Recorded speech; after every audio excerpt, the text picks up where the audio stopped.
예, 계절과 농사와 절기 이게 이제 관련이 있겠죠. 계절과 농사와 절기가 이제 관련이 있는데 그런 관계 가운데 한번 살펴보시면 하나님이 이제 모세를 통해서 그 땅의 약속에 대해서 이제 말씀하시죠. 너희가 건너가서 얻을 땅은 산과 골짜기가 있어서 하늘에서 내리는 비를 흡수하는 땅이다. 그래서 비가 내리는 계절이 있고 비가 내리지 않는 계절이 있고 그래서 계절이 건기와 우기로 나눠진다는 것. 그리고 지난 시간에 말씀드렸지만 절기 자체가 농사와 관련이 있고요. 농사와 관련이 있고 계절과 관련이 있죠. 그런 걸 한번 살펴보실 텐데요. 내 하나님 여호와께서 권고하시는 땅이라 세초부터 세말까지 내 하나님 여호와의 눈이 항상 그 위에 있느니라. 이런 말씀 가운데 한번 읽어볼게요. 자, 요걸 하나 드렸는데 요거는 보는 법을 좀 가르쳐 드릴게요. 왼쪽 위에 보면 이렇게 파란색으로 있는 거 있죠. 추운 계절이네요. 그러니까 이게 이제 추운 계절이면은 그 우기입니다. 우기 때 이제 춥죠. 우리는 반대죠. 네. 비가 오는 그 여름이 그 더운 날인데. 그 다음에 이런 색이 결국은 그 건기 때가 되겠고요. 그래서 여기서 보시면 여기서부터 이렇게 나눠가지고 이쪽이 건기라고 보시는 거예요. 오른쪽이 건기고요. 가운데를 자르면 이쪽을 우기 또는 추운 시기라고 볼 수가 있고요. 녹색 부분이 결국은 이제 비가 내리는 계절이 되겠죠. 그래서 여기 보면 이른 비가 내리는 계절이 되겠고 늦은 비가 이렇게 이쪽에 이제 내리고 있죠. 이러는 가운데 동그라미 친구는 이제 이거 절기입니다. 절기가 돼가지고 지난번에는 여기서부터 봤죠. 일곱 번째 달 그 포로기 이후로부터 이제 우리가 봤기 때문에 포로기 이후에 그 첫 번째 달이었던 그 나팔절부터 7월 1일 일곱 번째 달 1일이죠. 그래서 보시면 이렇게 회색으로 되어 있는 거 이거는 포로기 전입니다. 그래서 이 안쪽에 있는 그 원력이 포로기 전이라는 거예요. 그래서 보시면 아비브, 시브, 그 다음에 에다님, 불. 요게 이제 성경에 나오는 네 개의 달 이름이에요. 요거는 이제 포로기 전에 사용했던 그 달의 이름들이고, 요 부분이죠. 이게 12개의 달이 다 되어 있는 거. 그래서 뭐 니산, 이하로, 시반 해서 쭉 해서 티시리, 아달, 그 다음에 키슬레브도 많이 등장하죠. 성경에는. 이런 것들은 결국은 이제 포로기 이후라고 볼 수 있는데, 우리가 지금 신약 시대를 갖다 보고 있기 때문에 거기에 관련되려면 이제 포로기 이후, 느헤미야, 에스라, 뭐 학계 이쪽에 나오는 그 원력들은 이 포로기 이후의 원력인 이 아다롤, 뭐 니산 이런 걸로 나오죠. 그래서 키슬레브도 많이 나오고요, 티시리도 나오고요. 그렇게 해서 보시면 이거는 이제 그 여러분이 볼 수 있는 방법이 되겠고요. 그래서 잠깐 보시면 일곱 번째 달이 티시리월이죠.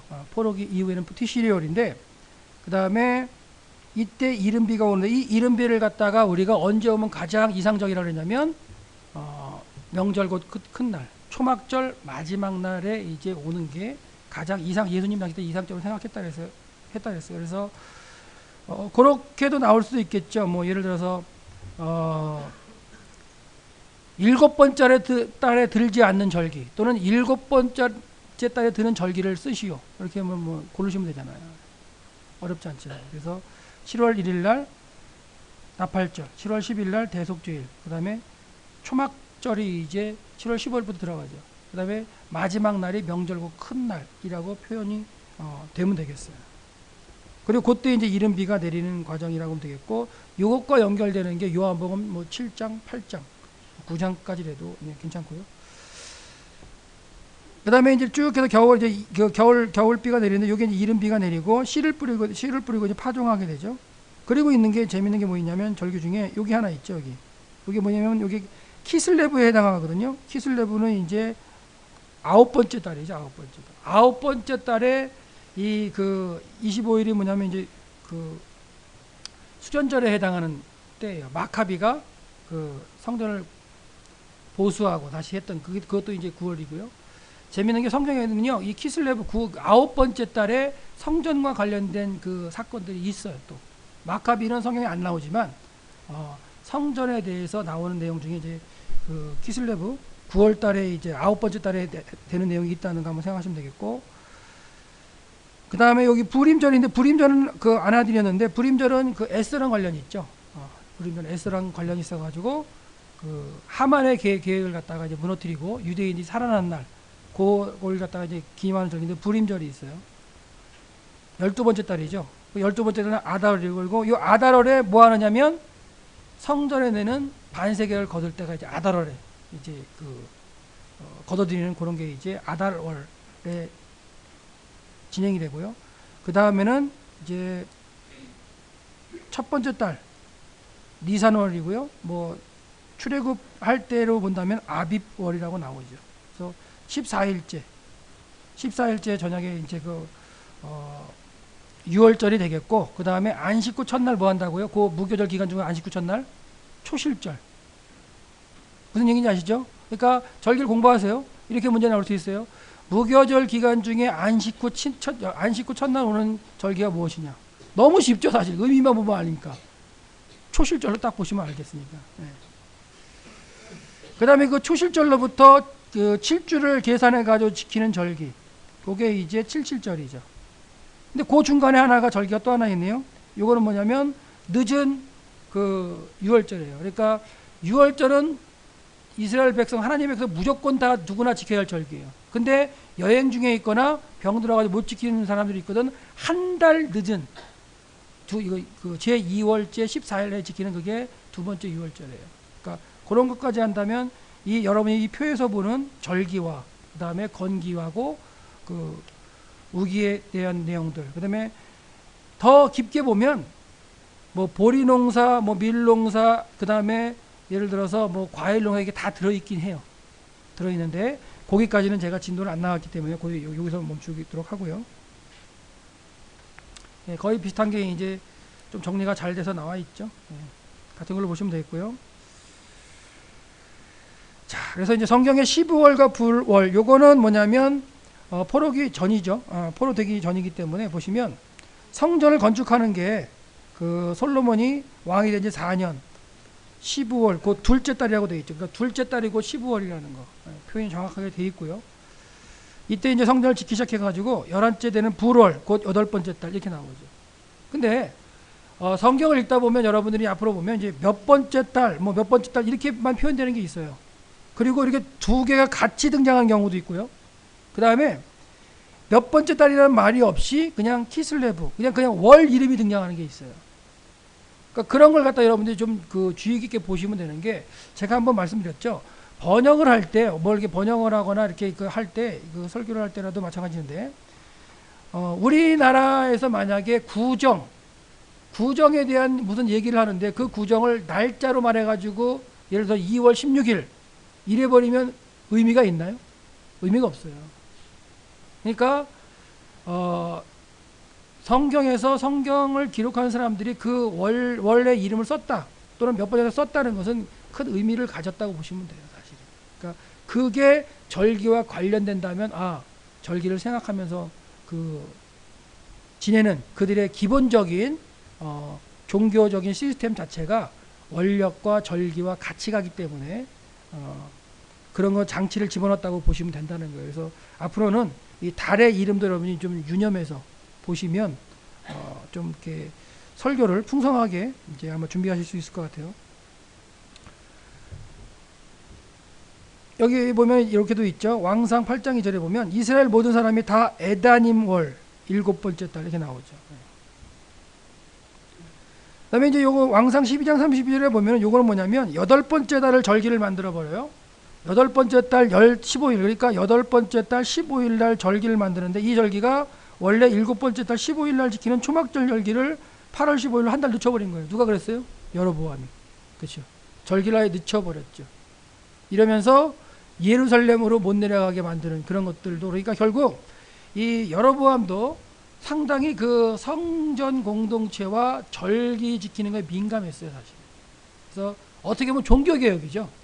북이스라엘은 종교개혁인데 그 종교개혁을 나쁜 쪽 방향으로 이제 종교개혁을 하는 방법을 세웠는데, 하여튼간 앞으로는 이제 이런 원력에 대한 것도 여러분이 한번 생각해 보시고 절기에 대한 것도 한번 생각해 보시길 바라고요. 이런 것도 보세요. 9번째 달이라고 썼어요. 이게 키슬레브겠죠. 그러면서 겨울궁전이라는 표현이 나와요. 그러면 9번째 달이 뭐라는 거예요? 우기의 겨울이라는 거예요. 그럼 추운 시기예요. 그러니까 아홉 번째 달 그러면 우리가 쓰는 그 현대력으로 본다면 3 정도를 플러스를 해줘야 돼요. 그 12월 정도 되는 거거든요. 겨울이 되겠죠. 이때 이제 이 예레미야의 얘기니까 이제 결국은 예레미야가 써서 보낸 그 하나님의 말씀 갖다가 이렇게 잘라가지고 불에다가 이거 태우는 그런 장면을 가운데 아홉 번째 달이 등장하고요. 이것도 보면 이제 아홉 번째 달 24일이라는 표현도 나오고, 그러니까 재밌는 거 한번 보세요. 이 그 다리오, 요거는요 다리오 왕 2년 아홉 번째 달 24일인데요. 이 아홉 번째 달이 키슬레브예요. 키슬레브월인데 그 마카비 시대 때 그 성전이 이렇게 회파된 거, 그것도 키슬레브예요. 아홉 번째 달. 그 에피파네스에 의해서 안티오코스 4세에 의해서 성전이 그 회파된 게 키슬레브월 그 9월이에요. 9월 아홉 번째 달. 근데 그게 회복되는 것도 아홉 번째 달이에요. 키슬레브. 그러면 결국은 그 이달에 뭐가 들어가 있는 거예요? 수전절이 들어가는 거예요. 예수님 당시 때는. 근데 그 이전 사건이죠. 이 다리오 2년이니까 이미 선지자 학계가 결국 뭐예요? 성전 공동체로 와가지고 그 포로기로부터 다시 왔어요. 포로에서 다시 와서 성전을 다시 지어놓고 성전 공동체 지내는데, 이들이 성전 공동체로 지내면서 타락을 합니다. 다시. 그러니까 떠나고도 이방인과 결혼하고 막 이런 어떤 그 문제들이 벌어졌을 때, 신앙적으로 문제가 생겼을 때 모이게 한 그날도 아홉 번째 달 24일이에요. 성전에 모여가지고 그걸 또 다시 회복시키는 그런 과정이 나오는데, 참 어떻게 보면 재밌는 것 같아요. 그러니까 성전이 회파되거나 다시 이렇게 수전, 그러니까 다시 이렇게 만들어지고 회개하고 이러는 모습들이 성전 앞에 모일 때 아홉 번째 달 또는 키슬레브로 이렇게 등장한다는 게 참 재밌는 것 같아요. 자, 너희는 오늘 이전을 기억하라. 아홉 번째 달 24일 곧 여호와의 성전 지대를 쌓던 날부터 기억하여. 자, 성전이 쌓아지는 날도 언제예요? 네, 아홉 번째 달 키슬레브. 자, 보시면 알겠죠? 네. 그 다음에 다리왕 4년에, 잠깐만요.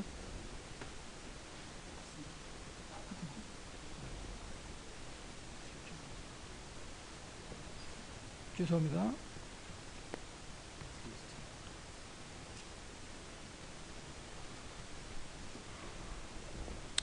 여기도 보시면 다리왕 제4년에 그 아홉 번째 달 곧 키슬레브월이죠.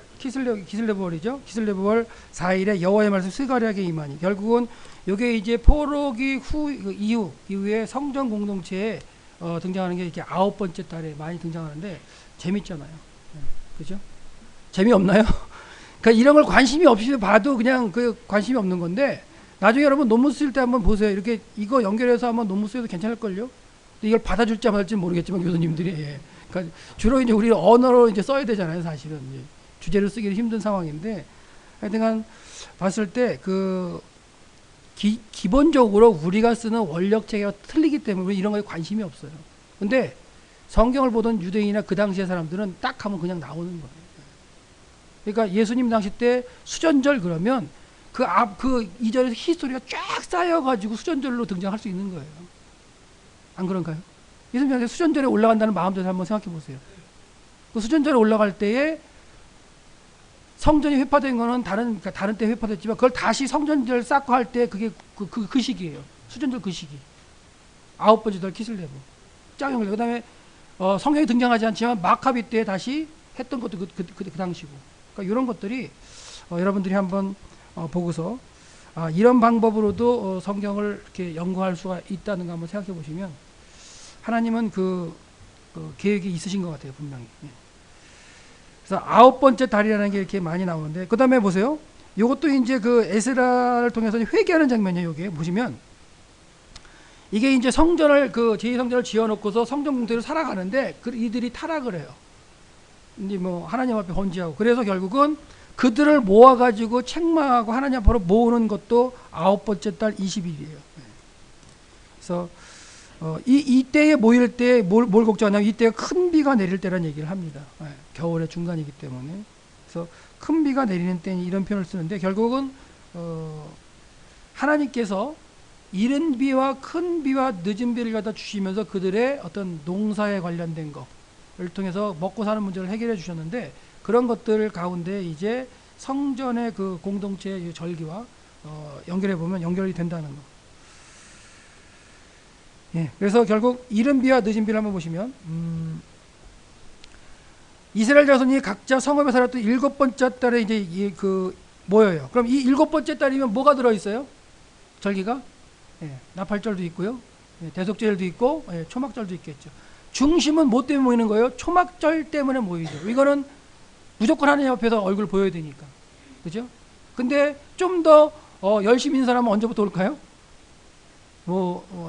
대속절부터 올 수 있겠죠. 예, 지난번에 하셨듯이 그런 것들.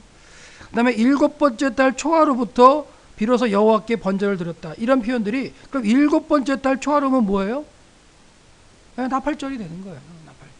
그러니까 일곱 번째 달 초하루 그러면 아무런 의미가 없는 게 아니라 절기로 보면 나팔절로 이제 가게 되겠죠.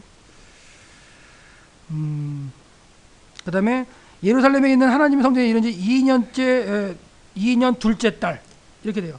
2년 둘째 달 이렇게 표현되는데, 스알디엘의 아들 스룹바벨과 유다사들이 모여가지고 뭐 하냐면 여호와의 성전 공사를 감독하게 하며, 그러니까 그 회파된 성전에 와가지고 그걸 갖다가 이제 그 공사를 재개하고 이러는 걸 표현하는데 둘째 달로 표현돼요.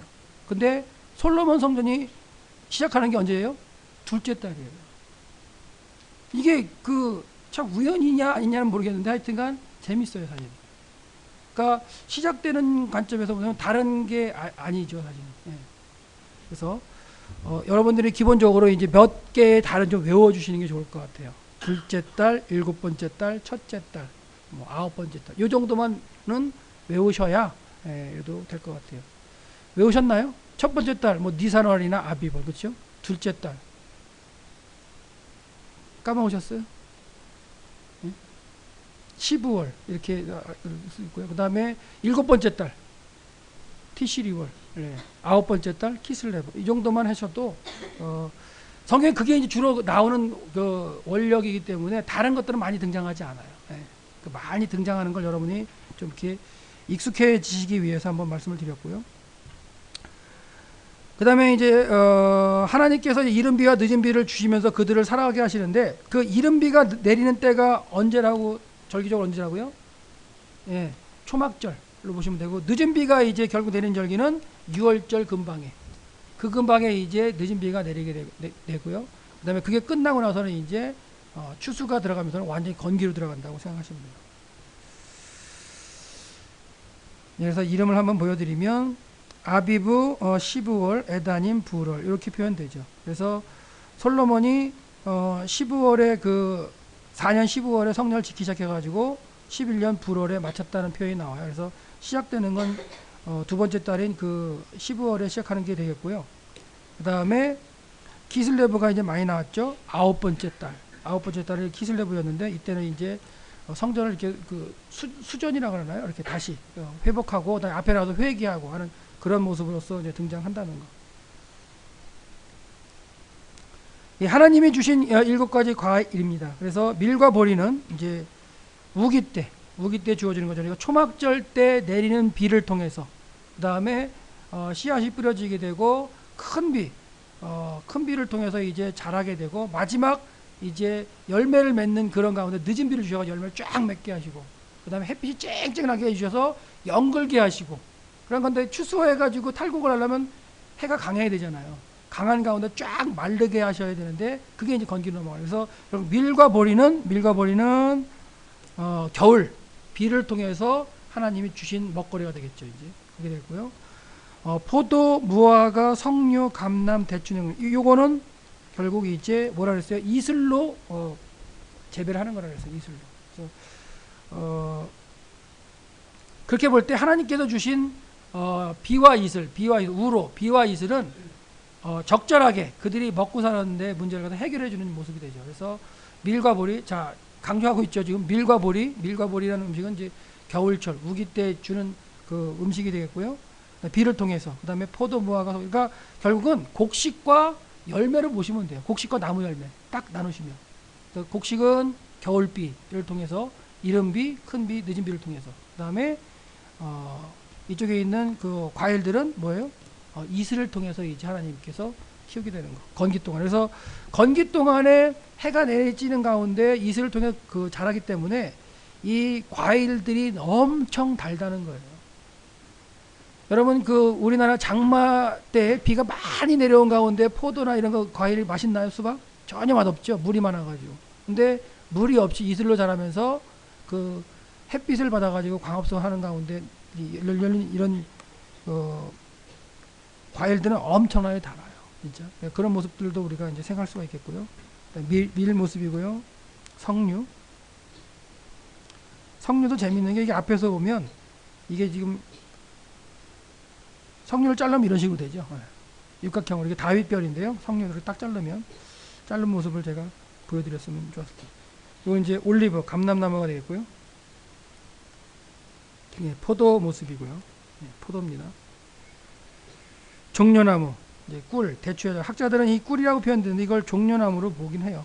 예, 대추여자. 그래서 이렇게 많은 그 열매들이 그 맺혀 있는데 이 그 열매를 이름을 타마르라고 그래요. 타마르, 꿀. 예.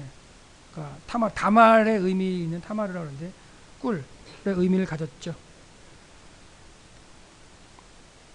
하나님께서 이제 비를 주시는 그 우기가 이제 사이클이 지나가면 뭐가 이게 6월절부터 이제 절기가 시작하게 되는 거죠. 어떻게 보면. 그러니까 절기를 어디서부터 시작하느냐가 문제긴 해요. 사실 시기적으로 본다면 출애굽해서 왕국을 시대를 지나면서는 그 6월절이 이제 시작이었죠. 사실 첫 달로 만들어야 했으니까 그게 첫 달이었어요. 근데 포로기를 근처에 와서는 이제 7번째 달이 신년으로 이제 됐다고 말씀드렸죠. 그래서 6월절이 지나면서 광야로 나와서 그때에 광야 자체에 나와서 물을 갖다가 이제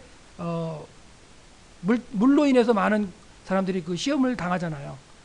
그렇죠. 홍해를 건너와서 바로 마라, 뭐 엘림. 그러니까 광야에 들어와서 지낸 것 가운데 가장 문제는 물이었어요, 사실. 근데 그 물을 하나님이 해결해 주시는 모습을 볼 수가 있는데 그런 것처럼 그 땅에 들어와서 사는 이스라엘 백성들 가운데 6월절이 지나면서 건기로 들어가가지고 물 문제가 상당히 큰 문제가 되죠. 건기를 지나가는 동안 이제 물을 갖다가 비가 온 걸 가지고 이제 저장해서 썼다가 그 물을 점점 쓰고 나면 초막절이 될 때쯤이면 물이 거의 다 떨어지죠. 6개월 지나서. 그런 가운데 다시 하나님께 물을 구하는 절기가 초막절에 등장하고 이런 것들이 계절과 절기와 뭐 이렇게 다 관련이 있고 농사도 다 관련이 있다는 거예요. 그래서 그렇게 보시면 되겠고요. 지난번에 한번 보여드렸지만 우기 때 이렇게 샘처럼 막 나오는 물이 건기에 한중간에 가면 이렇게 물이 이렇게 없어지는 형국이 된다는 거예요. 건기와 우기가 대별될 수 있죠. 건기에 바위 틈에 나오는 물이 하나도 없죠. 여기 우기 때 물이 막 나오고 있고 이런 걸 보더라도 이제 그 땅에 살면서 물의 중요성 결국 물을 누가 공급하시고 물이 어디로부터 공급되는가에 대한 이야기를 갖다가 이제 생각을 하면 되겠죠. 그래서 결국 하나님이 이미 말씀하실 때 너희들 그 땅에 들어가면 내가 셋째부터 셈할까지 너희를 이제 지켜볼 텐데 하늘에서 내리는 비를 흡수하는 땅이라는 거. 그 땅은 약속의 땅 자체가 하늘에서 내리는 비를 흡수하는 거. 그래서 하늘에서 내리는 비를 일단 흡수를 해요. 흡수를 하면 이게 뭘로 나와요? 샘으로 나오죠. 샘. 그러니까 그다음에 샘으로 나와서 샘이 모여서 뭐 시내가 되고요. 시내가 더 커지면 강이 되겠죠. 이런 것들은 비가 내려서 스며서 다시 나오는 것들이기 때문에 하늘에부터 공급된 거예요. 그러니까 인간의 수고가 없이 공급이 되는 거기 때문에 하나님의 은혜가 되겠고, 그러니까 하나님의 은혜로 살아가는 땅이라는 어떤 대비되는 모습이 이른 비와 큰 비와 늦은 비로 그 땅에서 너희를 갖다가 먹이게 하겠다. 이게 하나님의 약속인 거예요. 여기에 하나 포함된다면 이슬이죠, 이슬. 그래서 비, 이슬, 신의 강샘, 이게 인간의 수고가 없이 주어지는 하나님의 은혜로서 주어진 물이 되겠어요. 생명이에요, 생명. 근데 이거 말고 이제 결국은 이게 이제 결국은 이제 반대되는 개념이 뭐냐? 우물이죠, 우물. 우물은 파야 되는 거잖아요, 그죠? 수고롭게 파야 되는 거. 그 다음에 웅덩이도 파는 거예요. 웅덩이는 왜 파느냐면 웅덩이를 파놔야 비가 와서 비를 갖다가 빗물을 모아서 건기를 지나게 돼요. 그 다음에 물이 없을 경우에 결국은 낮은 지역 가서는 우물을 파게 되죠. 그래서 그 땅에서 사는 모습을 어떻게 살 것이냐, 그런 어떤 교육 가운데 하나님이 크게 중심을 두셨기 때문에 물에 대한 문제를 두시는데 처음에 교육하는 아브라함, 이삭, 야곱, 요셉을 통해 교육할 때는 우물을 많이 파죠. 그죠? 우물을 많이 팝니다. 그래서 이런 것들이 결국은 계절과 그 계절을 통해서 등장하는 농사, 대한 사이클과 그것과 관련된 절기의 사이클, 이게 같이 물려 들어간다는 거예요. 같이. 그래서 건기가 지나면서 물이 마른다는 거. 요것들은 이제 뭐냐면 엘리야 때 얘기네요. 그렇죠? 엘리야 때 3년 반 동안 이렇게 비가 안 와가지고 그때는 이제 우기 때도 비가 안 온 거죠. 우기 때도 비가 안 와가지고 싹 말라고. 그 다음에 비만 안 온 게 아니라 그 이슬까지 안 내렸다는 거. 이슬까지 없어가지고 우로를 금하셨다는 거예요. 우로를. 그 우로를 금하셨다는 건 겨울 곡식, 여름 과일 다 3년 반 동안 하나님 안 주셨어요. 근데 재밌는 얘기지만 그런데도 먹고 살았어요. 아합 때 어떻게 먹고 살았을까요? 지금 구약 시대가 아니라 제가 얘기 안 해서 잠깐 그냥 그 멘트를 해드리면 그 당시에는요 아합이 중개무역을 했어요. 사실은 중개무역을 했기 때문에 주변 나라가 먹을 거 문제는 해결했을 거예요. 아마. 근데 아합이 해결하지 못하는 게 있어요. 뭐예요? 물 문제를 해결 못하죠. 먹을 거는 해결할 수 있었는데 물 문제를 해결하지 못해가지고 물을 찾아다니는 모습을 보잖아요. 그렇죠? 그런 것처럼. 그 다음에 이런 것도 보시면 일단 이제 백성이 많고 큰 비가 내릴 때니 이런 표현 가운데 우기고 큰 비니까 키슬레브월 정도가 된다는 거. 이른 비, 큰 비, 늦은 비 이렇게 표현되거든요. 성경에는. 그런 시기를 결정할 수 있다는 거 보시면 되겠고요. 건기와 우기의 모습은 이렇게 차이가 확 나죠. 예. 마른 이 광야에 비가 내리면 이렇게 백합화도 피고 온갖 종류의 노란색, 빨간색, 하얀색 꽃이 피고 그다음에 풀들도 있다는 거. 이런 식으로 볼 수가 있겠어요. 건기와 우기에 대별되는 모습을 볼 수가 있고요. 결국은 그러는 가운데 이스라엘 백성이 계절을 통해서 깨달아야 할 거, 계절을 통한 농사를 지으면서 깨달아야 할 거, 그다음에 그것과 관련된 절기를 지키면서 깨달을 게 뭐냐? 결국은 비를 주시는 분이 누구다? 여호와라는 거예요. 이 비는 결국은 성경에 그 주장하는 바는 아니면 그 땅에 가서 느낄 수 있는 건 뭐냐면 비 그러면 그 생명이거든요. 생명. 비 자체가 물 자체가 생명인데 그 생명을 갖다가 주관하시는 분이 여호와 하나님이라는 걸 이제 고백하게 하기 위해서 그 땅을 살게 하는 부분이 있다는 걸 한번 생각하시면 되겠어요.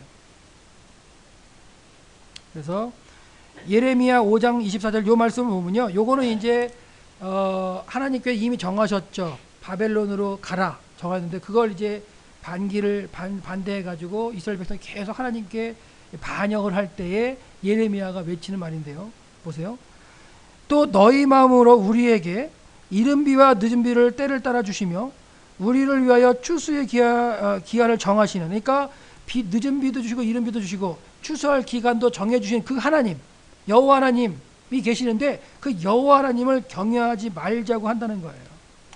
그러니까 그만큼 그 예레미야 시대의 신앙의 변절 아니면 신앙이 잘못된 거 이런 것들을 보여주고 있죠. 결국은 비를 주시고 그들을 살게끔 하시는 게 결국 누구냐? 여호와 하나님인데 바알 또는 다른 신 이런 식으로 가는 걸 볼 수가 있고 이 시대에 가면 이미 막 태양신도 섬기게 되고요. 여호와를 등지는 신앙이 나오고 막 이렇게 되거든요. 그러니까 그런 것들은 결국 뭐냐? 생활 가운데 하나님을 찾고 여호와를 찾을 수 있는 그 기회들, 농사 지으면서 계절적으로 아니면 절기를 지키면 이게 다 관련이 되어서 여호와 신앙이 생활 가운데 이렇게 들어와야 되는데 그게 이제 변질되는 거죠. 왜? 물 자체를 여호와가 아니라 바알이 준다고 생각해버리면 완전히 바뀌어버린 거죠. 네, 건기의 모습이고요. 네, 우기의 모습 보여드렸고요. 네, 적당하게 주신다는 거. 이거 제가 한번 설명드렸나요? 적당하게 주신다는 거? 시온의 자녀들아 너희는 너희 하나님 여호와로 인하여 기뻐하며 즐거워하라. 그가 너희를 위하여 비를 내리시되 이른 비를 너희에게 적당하게 주시니 이른 비를 적당하게 주신다는 거. 적당하게 안 주시면 참 큰일 납니다. 왜냐면 예를 들어서 보세요. 이런 땅이 있는데요. 자, 유대 산지에 들어서 여기 비가 안 내리는 땅이지만 여기 비가 안 내리는 땅이에요 원래는. 근데 땅 자체가 이렇게 깊지가 않아요.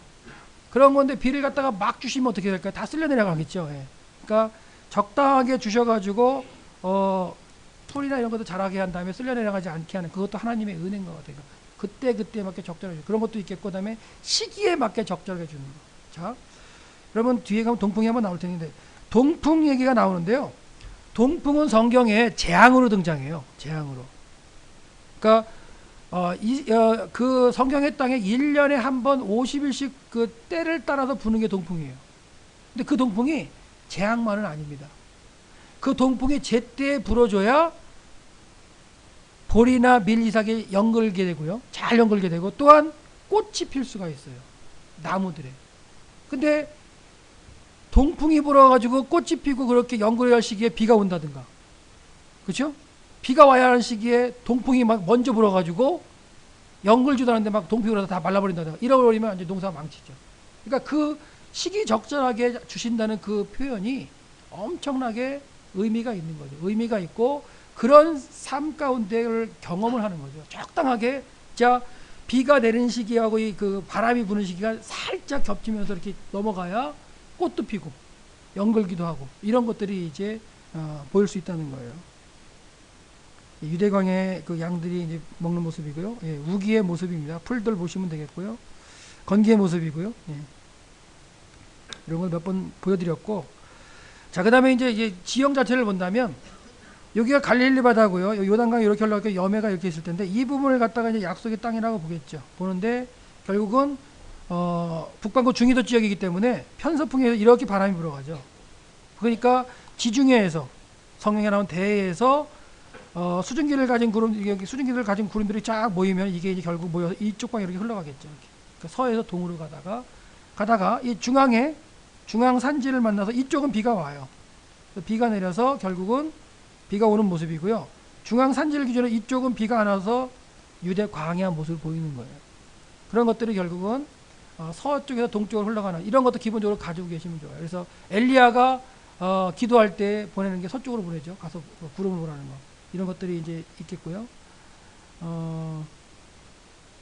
비가 오는 모습들을 보여드리는데 여기 보시면 지금 맨 밑에 있는 게 50mm거든요. 그래서 이 지역 부분은 50mm밖에 안 온다는 거예요. 그러니까 여매를 기준으로 그 지역, 여리고 지역은 그 50mm밖에 안 오죠, 1년에. 유대 광야도 거의 뭐 100mm밖에 안 오는 지역이고. 그러니까 겨울 농사를 지을 수 있으려면 최소한 200mm까지는 와줘야 되죠. 그리고 부엘세바가 이제 200mm의 남방 항해선인데, 여기까지는 200mm가 오기 때문에 부엘세바까지는 이제 그 사람이 살 수 있는, 정착할 수 있는 곳이 되는데, 나머지는 이제 그 이하로 오면 이제 정착을 못 해요.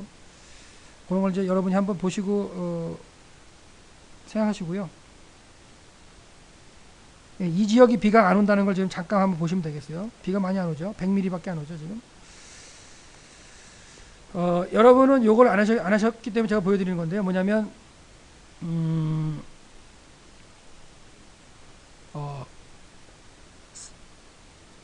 사무엘 때에 그 왕을 구하죠.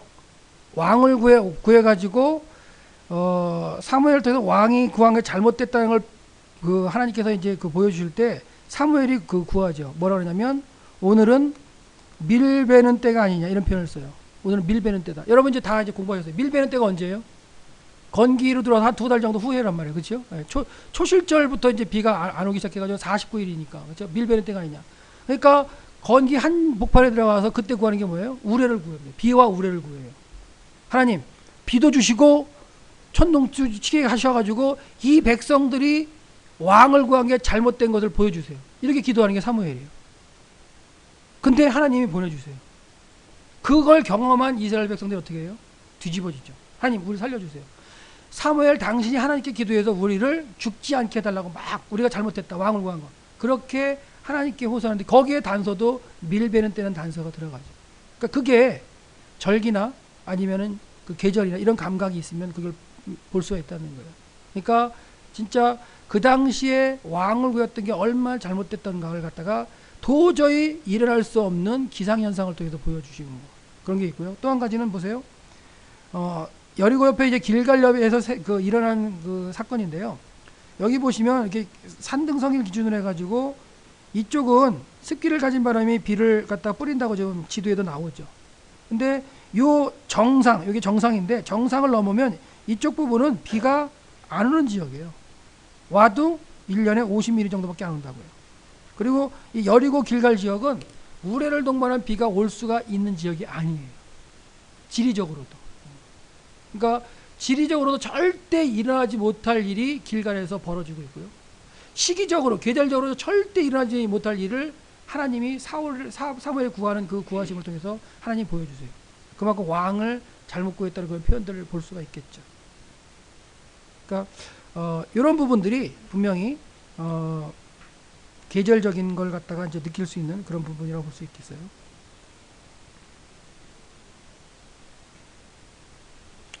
예, 이제 계절풍과 동풍 이해고요. 그러니까 결국 무슨 말이냐? 이것도 겨울에는 북서쪽에서 부는 바람 통해서 이제 습기를 가진 구름, 서쪽이 북서쪽이니까 습기를 가진 바람을 통해서 비가 이제 올 수가 있는 거고요. 겨울에는 남서쪽에서 바람이 불어요. 남서쪽이면 아까 생각해 보세요. 광야거든요. 광야에서 건조한 바람이 불어 태우는 바람이 되겠죠. 결국 이 동쪽이나 남쪽에서 부는 이 함신 50일 동안 부는 이 시코로 그 사막 바람을 통해서 하나님이 심판의 모습으로 등장하시는데 그것도 하나님의 은혜인 게 아까 말씀드렸어요. 건기 때에 열매를 통해서 그걸 열매를 맺으려면 꽃이 피어야 되는데 그 꽃을 피는 그런 시기를 갖다가 결정하는 것도 이 바람이라는 거. 그래서 동풍도 제때에 불어주면 은혜고 감사지만 동풍이 다른 때로 등장할 때는 재앙으로 등장한다. 그런 표현도 볼 수가 있을 것 같아요.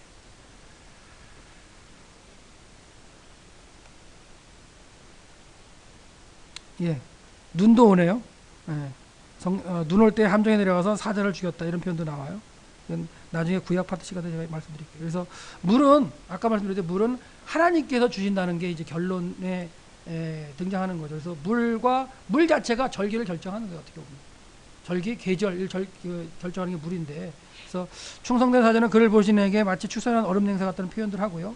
누구든지 제자의 이름으로 이 소자 중에 하나라도 냉수한 것이라도 주면 내가 진실로 그에게 결단과 상을 잊지 않겠다는 하신 말씀. 이것도 이제 물에 대한 얘기고 그러니까 물 이것도 아마 제가 한번 말씀드린 건기 때 행해졌던 것 같아요.